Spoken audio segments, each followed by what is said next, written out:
Done our dough, chaps. We've done our dough.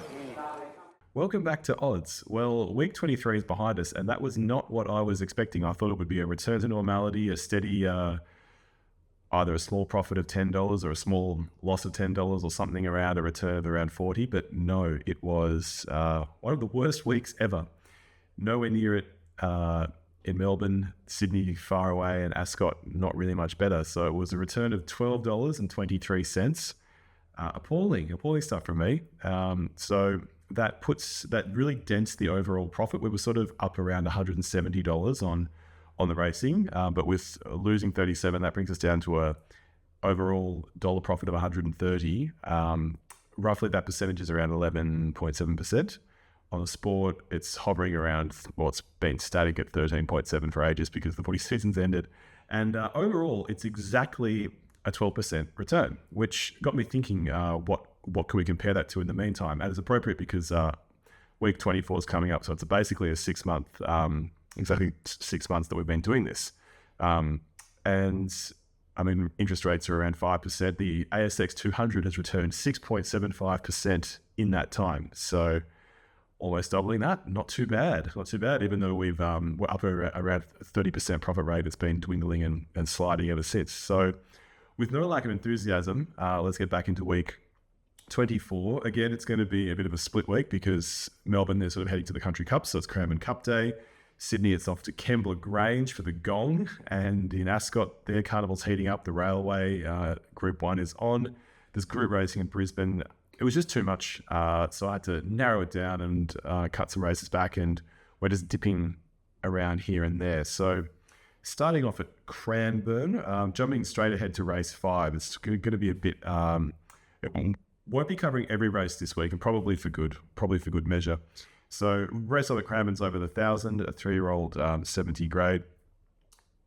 Right off the bat, I'm just going to say that this Cranbourne and also Kembla Grange, once the carnival heads to these regional spots, you do sort of see a different profile of horse winning, and you see big fields. So go for things at odds, and form doesn't really mean too much at these venues sometimes. So this race here over 1,000.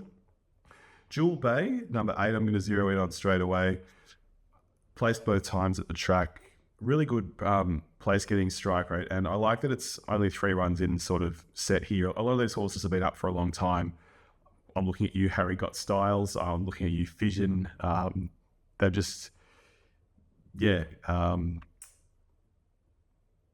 a lot that are first up too, and I want to point out, Don't Hope Do. That's when they had 4 starts. A winner placing straight from maiden, from a maiden win to running in Group 3 races. I always like that when owners and stables sort of say a horse is good and go, right, we're going to go straight into the big leagues.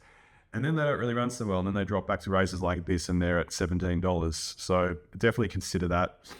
Number 12, I Miss Margie, likes the track as well. 3 starts for 2 wins. Overall, great strike rate, 15 starts, 4 wins, 5 placings. So I'd want to have something on Jewel Bay at $17. Something on Don't Hope Do as well. So I'll go $1 each way Jewel Bay, 50 cents each way Don't Hope Do. I'll have $1 to place on Chris and Over down the bottom. Could easily improve. The 50s as overs. Almost placed half of its runs, and it will get back from the barrier. And then a Quinella for 8, 10, 11, 12, and 15. So that's the favourite Jewel Bay. Trapeze Warrior, who we bet on last time, who ran second at Flemington. 11, Don't Hope Do. 12, I Miss Margie. And 16, Chris and Nova. 8, 10, 11, 12, 16. I think I said 15 in there, so my apologies there. There's a few favourites in that race, but we'll just see. I think Harry Got Styles might have just been up for a little bit too long. Race 6, 2,000 metres, 2,025 metres, the John Duff and Co. the Leicester. This one, it's just another sort of collection of staying horses who have been here and there in the spring. I would point out Nation's Call is probably a beatable favourite. On paper, it looks quite good, and initially I was going to bet on it. But I think there's better options. Independent Road's been good in better races, and I think there's value around the 10 to 1. Alder, Let's not forget Alder started almost favourite when Point King beat it at Moonee Valley. Had a few average runs, then came back for that run behind Kettle Hill, and probably still has a lot more to offer. So the $23 is interesting there.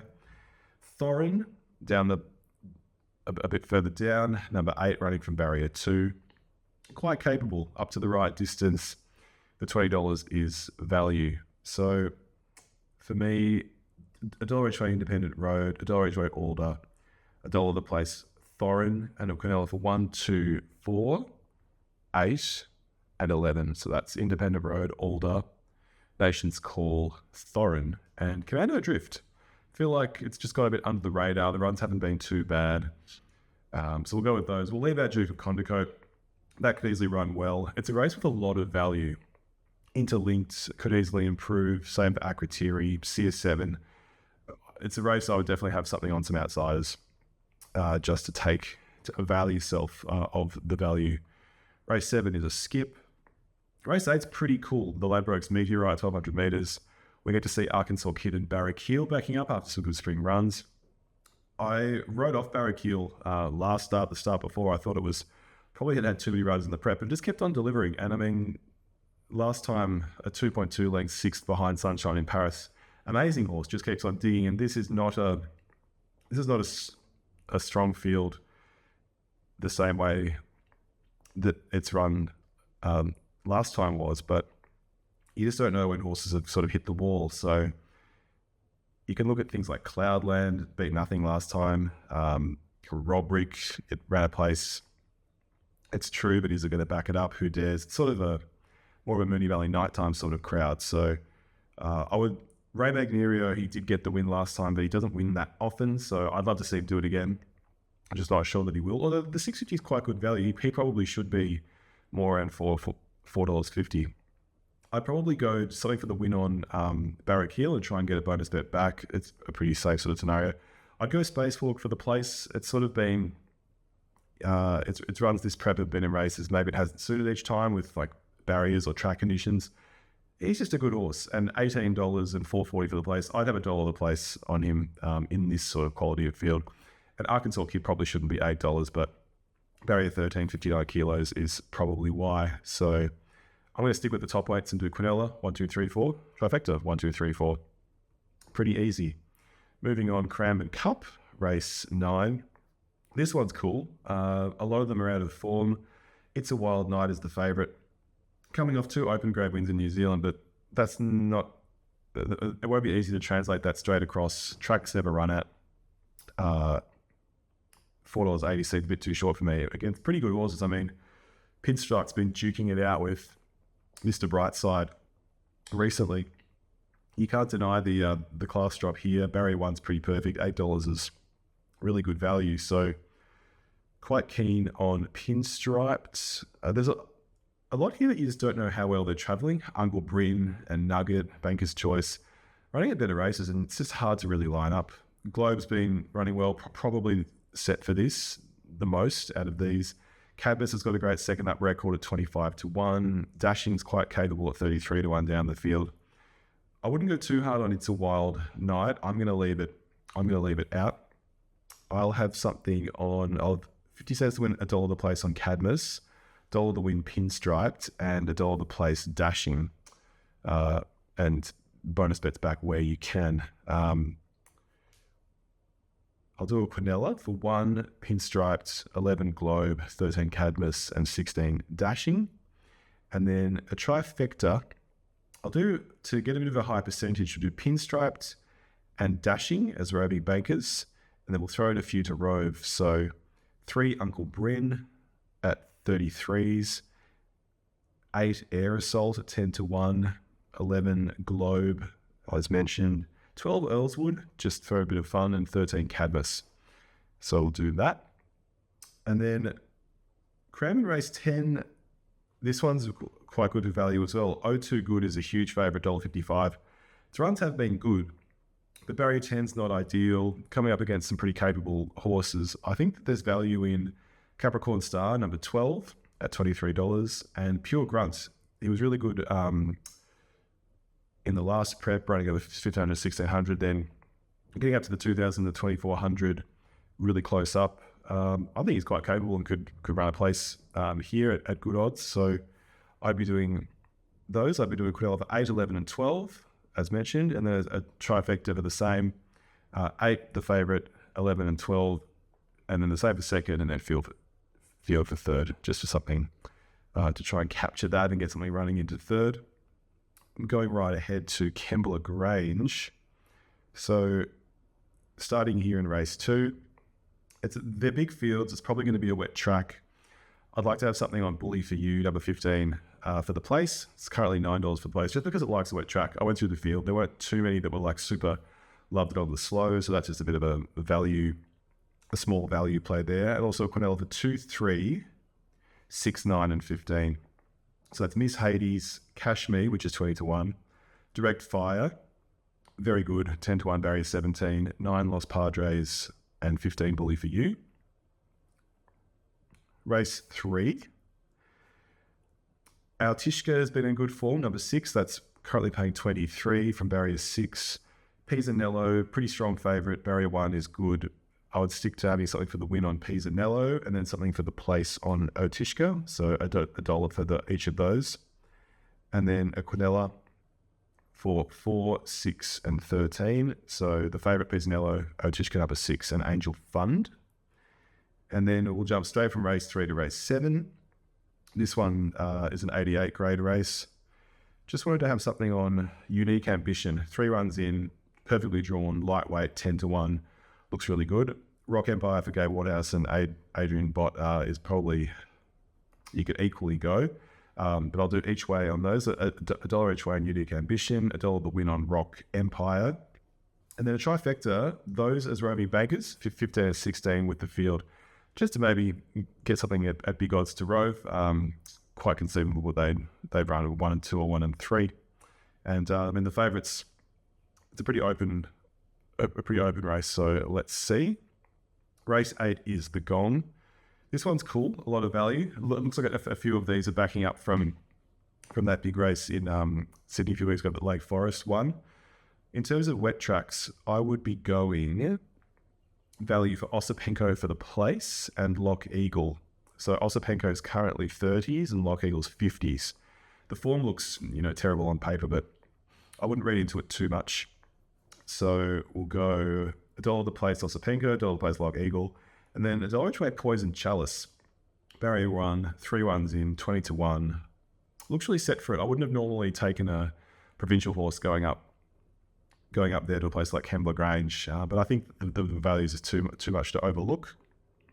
And then a Quinella for 6, 6, 8, 14, 16, 19. So that's going to be NCAP, Osipenko, Lock Eagle, Vivier, and Poison Chalice. So we'll do those. And then race 9. Just like to have something. Oh, no, we'll skip race 9, straight to race 10. Just something on Huon at the value of 40 to 1, and also on Restonica number 16. So that's 10 and 16, just 50 cents each way to have an interest there. The favourite, Disneck, doesn't win that often. Tricky barrier. I'd be wanting to have something at odds. And then going straight over to Ascot to take this home, starting in race 3. This is the Crystal Slipper. A lot of first starters here. Pretty wild this race. You can have horses like Exceed the Boom, 2 trials, 1 for a first, 1 for a second, 33 to 1. I know it's got a wide barrier, but it's still pretty crazy. Number 7, Now You See Me, 2 trials, 2 wins, that's 40 to 1. That's pretty amazing. And going down the list, it happens again. Cheese or Cosmic number 12, 2 trials, a first and a second, that's 30s. So a lot of value. So I'll go each way on Exceed the Boom, 50 cents each way. Now You See Me, the same. And then a Quinella for 3 Battle Road, 4 Buckled, 5 Delta Sun, 6 Exceed the Boom, 7 Now You See Me, 12 She's All Cosmic, and 13 Tango Rhythm. A lot of outsiders just hoping for a good Quinella, so I'll do that for $2. And then over to race 7, number 3, September Born. Big favourite. Like the way it won last time. It didn't win by a lot, but it won authoritatively. So it's paying 240, but I'd just like to have something for the win on that. And a Quinella for 3, 7 and 10. So September Born, Exceed the Planet. And then number 10, Patron Express, which was good running into 4th last time. It's 40 to 1. Again, I feel like it'll be around the mark 3rd or 4th. I'm doing it for the place. You could do a first 4 with that as like choosing either a 3rd or a 4th, just one out, and then have a few to rove. I think it's that kind of horse that will always be around the 3rd and 4th position. And then a trifecta, we will do Flower of Gold as a Roby banker. It's started favourite recently. It's been running on really well. The $23 is a bit silly. People sort of forgotten about it at the bottom of the market. So number 16 with 3 September Born, 7 Exceed the Planet, 10 Patron Express, and 15 Ron's Final Flutter to rove. And we'll take on Storybill, which we bet on last week, but it might be a different story this week for it. So that's $50 bet. It went by pretty quickly. This week we'll have to see. Last week I was quite confident and nothing really happened. So this week there's definitely a lot of racing going on. And Brisbane as well, I've left that out, but that's a heavy 10 and it can be very good to bet on. So if you just look through the Durban meeting, look for anything that's really going to appreciate the heavy conditions, and there could be a lot of money to be made. As usual, always bet on the Saturday to try and accrue a lot of bonus bets, and then try and deploy those on a Sunday at Sha Tin or Singapore or Japan, somewhere where there's going to be a lot of outsiders typically, and the race is very volatile, and we want to get those big returns. Last week there was a horse at 70 to 1. It had 6 starts for 2 wins and 2 placings. Ex-Australian, it had gone over to Hong Kong, had a few unimpressive trials. Didn't go around a horse from barrier 1, and it paid $70 for the win, 13 for the place. And then there were some good horses on Wednesday. Love Hero won at 33 to 1. So definitely keep some bonus bets aside. Ideally, get them on the TAB and use them at Sha Tin, because you always want the tote odds. The horses always drift, and it just ends up being better value. So yeah, have a great weekend, and we will wrap this up next week. And then came Sweet Liaison as they turned for home. Jefferson, he's been in front every inch of the way. He's out like 2.